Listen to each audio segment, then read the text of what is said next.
घर में खंडोबा और बाहर बुद्ध नहीं चलेगा। डॉक्टर अंबेडकर ने कब कहा था कि हिंदू धर्म एक गंदा नाला है, और इसमें यह कैसे संभव हुआ कि 5-7 करोड़ अछूत माने जाने वाले लोग हैं और 5-10 करोड़ लोग वैसे हैं जो चोरी चकारी करके अपना जीवन व्यतीत करते हैं।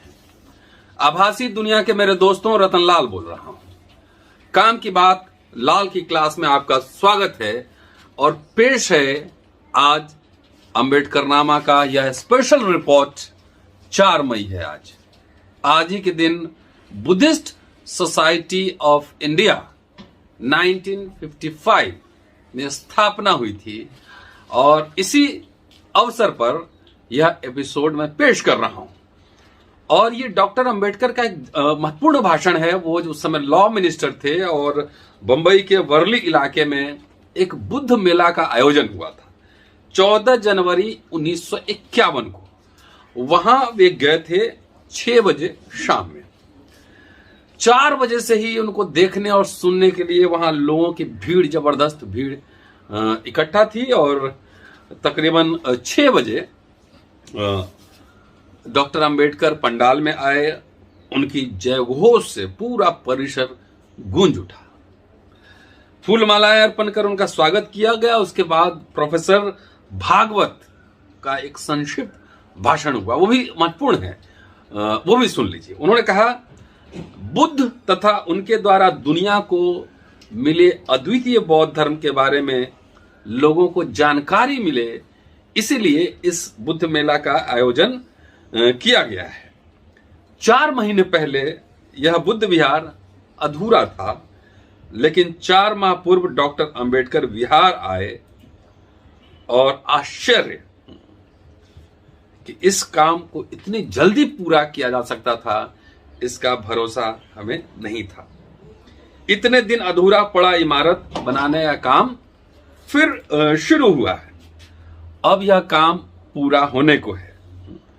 यह केवल बाबा साहब के आशीर्वाद का ही प्रभाव है। कुछ लोगों का प्रभाव ऐसा ही होता है कि अगर मिट्टी भी हाथ में लें तो वो सोना बन जाता है। डॉक्टर अंबेडकर ने जो काम अपने हाथ में लिया, उनको सफलता मिली। उदाहरण के तौर पर सिद्धार्थ कॉलेज को ही ले लीजिए। सिद्धार्थ कॉलेज उन्होंने स्थापित किया था पीपल्स एजुकेशन सोसाइटी की ओर से। उन्होंने ये भी बताया कि डॉक्टर अंबेडकर बुद्ध के बारे में एक किताब लिख रहे हैं। इसके बाद ठीक 6:10 पर डॉक्टर अंबेडकर बोलने के लिए खड़े हो गए और फिर तालियों की गड़गड़ाहट। डॉक्टर अंबेडकर ने कहा, भाइयों बहनों, भाषण देने के लिए मैं यहां नहीं आया। मुझे लगा था कि शायद मेला खत्म हो गया है, लेकिन कल मेरे मित्र प्रोफेसर भागवत मुझसे मिले और उन्होंने बताया कि मेला अभी कई दिनों तक चलने वाला है। यहां आने के लिए मेरे पास समय नहीं था। जाहिर है लॉ मिनिस्टर थे, उनकी जिम्मेदारी बहुत ज्यादा थी। यहां आने के लिए मेरे पास समय नहीं था, लेकिन लोगों के आग्रह के कारण मैं नहीं कर पाया और मैं हाजिर हुआ। ऐसे समारोह में उपस्थित रहने के क्या परिणाम निकलते हैं मैं अच्छी तरह जानता हूं, इसलिए बोलने की कोई तैयारी किए बिना ही आया हूं। इसके बाद वो मुख्य बिंदु की ओर आते हैं। उन्होंने कहा कि सदियों से चले आ रहे धर्म का दिन मनाना हुआ तो कौन सा दिन तय किया जाए, यह सवाल है। कभी लगता है कि शिवरात्रि के दिन यह सम्मान, शिवरात्रि के दिन को यह सम्मान मिलना चाहिए, तो कभी लगता है कि राम जयंती या कृष्ण जयंती के दिन मनाया जाए। हिंदू धर्म की संस्कृति द्वारा तय किए गए दिनों के अलावा कोई दिन हमारे दिमाग में विकल्प के तौर पर नहीं आता। बुद्ध की जयंती मनाई जाए, बुद्ध का यह दिन मनाया जाए, यह कल्पना तक किसी के मन में नहीं आती। आश्चर्य की बात यह है कि ऐसा क्यों होता है, इसकी वजह मेरे समझ में नहीं आती। यहां मैं एक छोटी सी टिप्पणी करना चाहता हूं कि दुनिया मानने वालों का है, उसके जीवन में डांस भी चाहिए होता है। गरीब आदमी के जीवन में भी नृत्य, खुशी, खाना पीना, रंग सब कुछ चाहिए होता है। दुनिया सिर्फ रोने गाने वालों की नहीं है, सबको खुश रहने की जरूरत होती है। अगर आप वैकल्पिक साधन सिस्टम नहीं उपलब्ध कराएंगे तो जिस दिन उसकी छुट्टी होगी, जिस दिन उसको विकल्प मिलेगा, उसी दिन वो त्योहार मनाएगा। ये बात समझिए। अगर आप त्योहार नहीं मनाते हैं तो उस दिन आप छुट्टी मत लीजिए, ऑफिस में जाके काम कीजिए, झाड़ू पोछा लगाइए। तो अगर बौद्ध धर्म वैकल्पिक त्योहार नहीं देता है, खुशी का अवसर नहीं देता है, उसमें डांस नहीं है, उसमें गाना नहीं है, उसमें म्यूजिक नहीं है, तो कोई भी धर्म इतना नीरस नहीं हो सकता है। इसलिए जो लोग बौद्ध धर्म के यहाँ पे जो कर्ता धर्ता हैं भारत में, उनसे आग्रह है कि वैकल्पिक त्योहारों की सूची बनाई जाए और सरकार पे दबाव डाला जाए कि उस दिन भी छुट्टी हो। बहरहाल आगे चलते हैं। कहते हैं कि बुद्ध इस दुनिया में 80 वर्ष जिए। अपनी उम्र के 45 वर्ष तक उन्होंने देश में प्रचार करने में लगाया।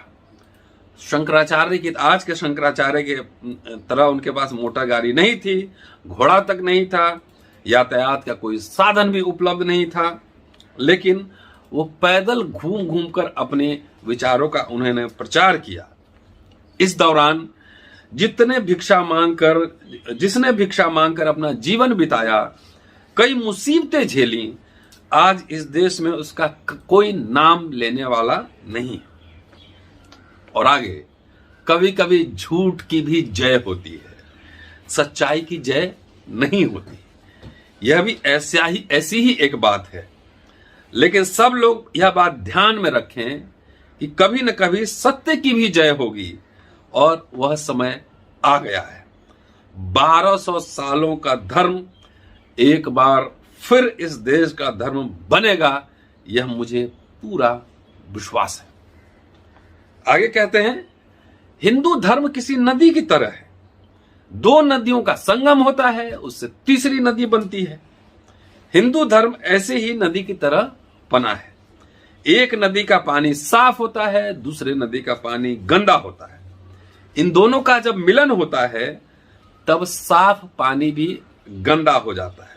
इसी प्रकार हिंदू धर्म की नदी में 2 तरह का पानी बहकर आया है।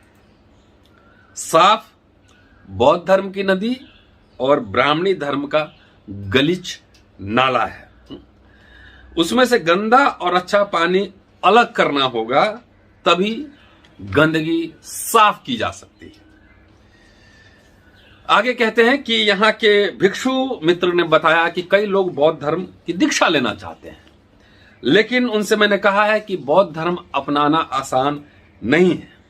इसके लिए हम लोग और हमारे कुछ मित्र मिलकर कुछ नियम बनाने वाले हैं। जो लोग उन नियमों का पालन करेंगे, केवल उन्हें ही दीक्षा दी जाएगी। बौद्ध धर्म की दीक्षा लेने के बाद आप हिंदू धर्म की राय और देवता को बौद्ध धर्म में नहीं ला सकते। घर में खंडोबा अर्थात भगवान की पूजा और बाहर बुद्ध, ऐसा नहीं चल सकता। साथ ही जिन हिंदुओं को दीक्षा लेनी होगी, उन्हें हिंदू धर्म के कुरीतियों का त्याग करना होगा। जात मानने वाले बौद्ध बनते हैं और फिर बौद्ध धर्म को ब्राह्मण धर्म बना देते हैं। इससे बचना होगा। इस प्रकार बौद्ध धर्म का नाश ही करते हैं। बुरे रीति रिवाजों को लेकर आप बौद्ध धर्म में नहीं आ सकते। जिनके पास फुर्सत है वे यहां आए और पहले बौद्ध धर्म को जाने कि बौद्ध धर्म है क्या। उसके बाद अगर ठीक लगे तभी उसे स्वीकार करें। भानुमति का कुनबा बनाकर नहीं चलेगा। बौद्ध धर्म स्वीकारते हैं तो केवल उसी का पालन करें, बाकी सब छोड़ दें। आगे उन्होंने कहा कि इस समय धर्म में शिथिलता आई है। मैं कहता हूं कि धर्म की आवश्यकता सबको है। मेरे मत के अनुसार एक बात पक्की है, धर्म के बगैर समाज जिंदा नहीं रह सकता। समाज को धर्म चाहिए और वह केवल बौद्ध धर्म ही होना चाहिए। दुनिया के उद्धार के लिए आवश्यक समता, प्रेम, बंधुभाव आदि सब बौद्ध धर्म में ही है। पिछले 20 सालों से मैंने धर्मों का अध्ययन किया है और लगभग हर धर्मों का अध्ययन किया है। सभी धर्मों का गहन चिंतन मनन करने के बाद मुझे लगता है कि दुनिया को केवल बौद्ध धर्म ही अपनाना चाहिए। कंक्लूड करते हैं। सोचिए, किसी समय यह देश सुसंस्कृत देश था ऐसा कहा जाता है, तो फिर इस देश में 5 करोड़ अस्पृश्य कैसे पैदा हुए? करीब 5-7 करोड़ लोगों के लिए उपजीविका कमाने के लिए चोरी चकारी करनी पड़ी। ये कैसे संभव हुआ? अस्पृश्यता मानने वाला कोई धर्म दुनिया में नहीं है। तत्कालीन और वर्तमान के नेताओं ने उसे समाप्त करने की कोशिश क्यों नहीं की? चोरी चकारी कर जीने वाली जाति जिसमें पैदा होती है, उस संस्कृति को सुसंस्कृत कैसे कहा जा सकता है? ऐसी जनजातियों को सुधारने की लोगों ने कोशिश नहीं की। स्पष्ट है कि कोई न कोई कमी रही होगी। हिंदू धर्म में 5 करोड़ लोग अस्पृश्य और 5 से 10 करोड़ लोग चोरी चकारी करने वाले हैं, तो आखिर क्यों? कौन कौन लोग चोरी चकारी करने वाले हैं उन्होंने बताया नहीं है, लेकिन कहा है इस धर्म में कोई कमी है, यही इसकी वजह है। इस नए कार्य को आजमा कर देखें, मतलब बौद्ध धर्म को आजमाने की बात कर रहे हैं। नए कार्य को आजमा कर देखें, उनका अध्ययन करें, ऐसे अध्ययन में शामिल हों। इस सुमंगल काम में शरीक होने के लिए मैं आपका अभिनंदन करता हूं। तो ये था डॉक्टर अंबेडकर का भाषण। शुक्रिया। Keep watching and sharing Ambedkarnama. Sharing थोड़ा कम हो रहा है, ज्यादा से ज्यादा शेयर कीजिए, ज्यादा से ज्यादा लोगों तक पहुंचाइए, क्योंकि अंबेडकरनामा प्रमाणिक जो ग्रंथ है, ये जो मैंने बात कही है वॉल्यूम 40 को आप देख सकते हैं और पेज नंबर 194 से 96 एक बार फिर बौद्ध धर्म इस देश का धर्म बनेगा, इसको आप देख सकते हैं। तो यहाँ रेफरेंस के साथ बात होती है, कथा कहानी बात नहीं होती है। शुक्रिया। Keep watching and sharing Ambedkarnama. जय भीम।